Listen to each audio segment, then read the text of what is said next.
राष्ट्रवादी काँग्रेस शरदचंद्र पवार गटाचे नेते आणि आमदार रोहित पवार आपल्यासोबत आहेत. रोहित दादा, अनेक दिवसापासून माढ्याचं राजकारण काय होतं, कुठल्या बाजूने जातं, हा सगळा प्रश्न होता. पण अखेर शेवटी धैर्यशील मोहिते पाटलांनी तुतारी हातात घेतलेली आहे. पक्षप्रवेश सोहळा पार पडतो जयंत पाटलांच्या उपस्थितीत. साहेबांनी देखील तिकीट जाहीर केले. माढ्याची सीट आली का असं समजायचं आणि काय ताकद मिळेल पश्चिम महाराष्ट्र? नाही, तिथे असणारे लोक, कार्यकर्ते सर्वांनीच मिळून, तसंच मोहिते कुटुंबाला सुद्धा इच्छा होती महाविकास आघाडीमध्ये जुडण्याची आणि खास करून आदरणीय पवार साहेबांबरोबर परत एकदा यायचे. आणि मग साहेबांनी ते स्वीकारलं, स्वागत केलं, लोकांनी त्याचं स्वागत केलं. 100% तिथली सीट जी आपली तुतारीची आणि महाविकास आघाडीची हे निवडून येणार. सोलापूर आणि ह्या सगळ्या पश्चिम महाराष्ट्राच्या भागात देखील धैर्यशील मोहिते पाटील घराण्याचा दबदबा आहे. फायदा होईल आपल्या पक्षाला? बघा, कुठल्याही निर्णयाचा अभ्यास करूनच कुठलाही निर्णय तिथं घेतला जातो. आणि तुम्ही म्हणत असाल आणि तिथले अनेक लोक असं म्हणत आहेत आणि काही अभ्यासकसुद्धा म्हणतात, नक्कीच त्याचा फायदा होईल. त्या परिसराचा विकास करायचा या अनुषंगाने मोहिते कुटुंब आणि पवारसाहेबांवर प्रेम करणारे जे सर्व लोक आहेत या सगळ्यांचा विचार करून आपण तो निर्णय घेतलेला आहे. विकास हा महत्त्वाचा आहे. त्याचा फायदा जर दुसऱ्या मतदारसंघात होत असेल तर ती चांगलीच गोष्ट आहे.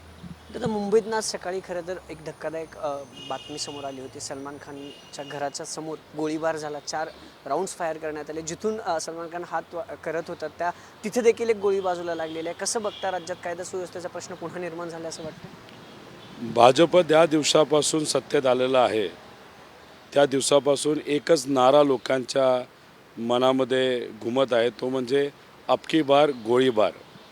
कारण का बऱ्याच ठिकाणी लोकांवर दिवसाढवळ्या गोळीबार झालेला आहे. सलमान खानच्या घराबाहेर गोळीबार झालेला आहे. तिथं आमदार गोळीबार करतो.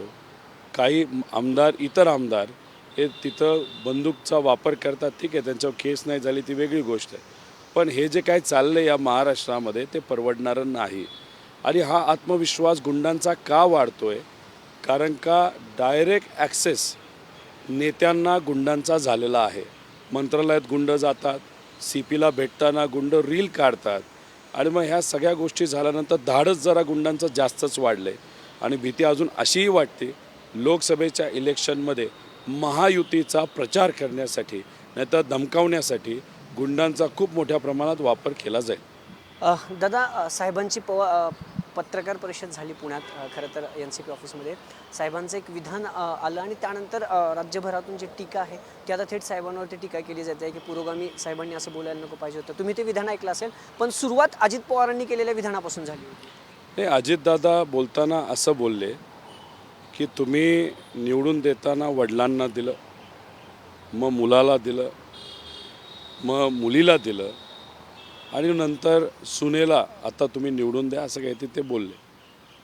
हे विधान ऐकल्यानंतर सामान्य लोकांच्या मनामध्ये सुद्धा एकच विषय आला, तो म्हणजे की तुम्ही एका बाजूला साहेबांना वडील म्हणून म्हणता आणि तुम्ही मुलगा असतानासुद्धा वडिलाची बाजू तुम्ही सोडता, वडिलाला सोडून तुम्ही सत्तेत जाता. हे कुठंतरी लोकांना आवडलेलं नाही. आणि जसं लोकांना आवडलं नाही तसं हे साहेबांनासुद्धा आवडलेलं नाही. खरं तर काल अजित पवारांची मेळावा देखील झाला. अजित पवारांचा शिरूर लोकसभा मतदारसंघात हडपसरला. तिथं म्हणाले की तुम्हाला लोकांना आव्हान केले की तुम्हाला नटसम्राट खासदार पाहिजे की कार्यसम्राट खासदार पाहिजे? कोण कार्यसम्राट खासदार आहे तिथं? आढळरावांचं नाव आहे. पण 6 महिन्यापूर्वी आढळरावच अजितदादांना म्हणत होते, हिम्मत असेल अजितदादा तर माझ्या विरोधात म्हणजे आढळरावांच्या विरोधात तुम्ही उभं करून टाका. आता मग आढळरावच पूर्वी अजितदादांना चॅलेंज करत होते आणि तेच आता अजितदादांचे उमेदवार झाले. एक तर हा वाद काय तो ते लोकांना अजितदादांनी सांगावा, मग हे जे काय दुसरं आहे ते आपण बघावं. विषय काय महत्त्वाचा आहे की डॉक्टर अमोल कोल्हेंनी छत्रपती संभाजीराजेंचा खरा इतिहास हा बाहेर आणलेला आहे.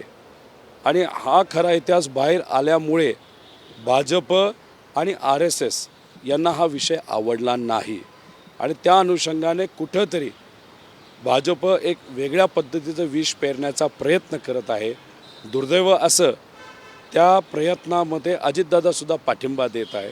त्यामुळे अजितदादा अमोल कोल्हेंना पाडण्यासाठी प्रयत्न करत आहेत. तिथे असणारी सामान्य जनता आणि आमच्यासारखे कार्यकर्ते प्रेमाने डॉक्टर अमोल कोल्हेंना निवडून आणण्यासाठी प्रयत्न करत आहेत आणि ते कमीत कमी 2.5 लाखांनी निवडून येतील.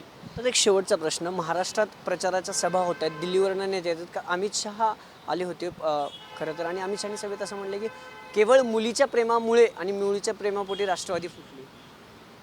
मग अमित शहांना मला एक विचारायचं आहे की मोदी साहेबांची एक सभा चंद्रपूरला झाली, तिथं मुनगंटीवार साहेब भाषण करत असताना भाऊ आणि बहिणीबद्दल अतिशय खालच्या लेवलला जाऊन बोलले. तुम्ही दुसऱ्या बाजूला मुलीबद्दल बोलता, पण माझा प्रश्न असा आहे, तिथं मोदी साहेब होते, इतर महत्त्वपूर्ण नेते होते, ते का उठले नाही आणि मुनगंटीवार साहेबांना बोलले नाही, अरे मुलीचा अवमान करू नका, भाऊ बहिणीचा अवमान करू नका.